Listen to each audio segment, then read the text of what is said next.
Hey guys, Glocks42. Well, we've just been kicking out the videos today. Been putting it off and putting it off, and boom, we're going to do some videos. So, Tamiya Chieftain Mark V, done up in Batus markings.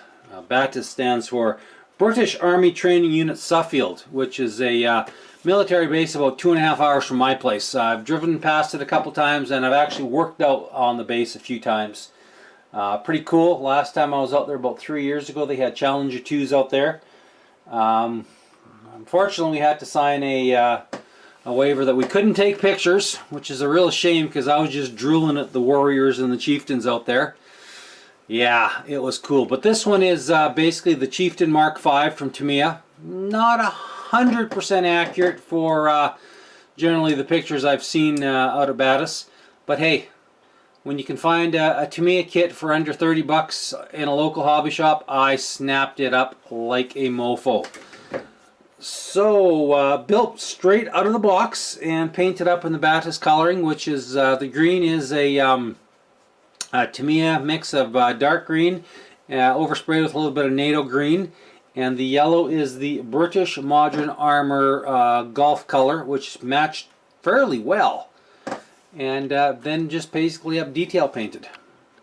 Okay, so I'm going to talk about decals here for a minute. I did not use the Tamiya decals because everyone knows how crappy they are, and I've had some real fails with Tamiya decals in the past. So I've got Takom's brand new Chieftain, the one that you can do, I can't Mark III, I think, and I'm going to do it in Iranian markings. No, yeah, Iranian marking. So I thought, you know what? They have Batus decals in that. I'm going to snag those brand new decals. They should be great. Boy, was I wrong. The decals were shite. They were garbage. For decals that were, you know, decal sheet that came out in what, 2015? Oh my goodness. They were thick. They were brittle. It took a ton of solution to get them to sniggle down. So if you guys are going to build that one, beware, those decals are not that great. But you know what? For an old kit, this thing matches up pretty damn nice to that AFV or the Takom one.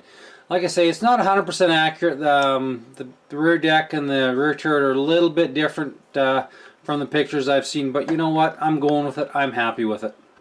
You know, that big, I think it's a 125mm rifle barrel, that thing is impressive. Weathering was kept fairly light, lots of chips. Most of the vehicles look to be pretty clean unless they're out and they're getting in the mud out in Suffield.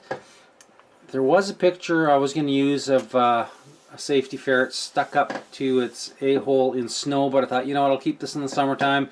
So we've added a few little streaks and scrapes and dust, and we kept the weathering fairly to a minimum. Most of those tanks look to be fairly well kept and fairly clean. So there you have it, guys. Tamiya's Mark V in British Army Training Unit Suffield colors. Thanks for watching. Take care later.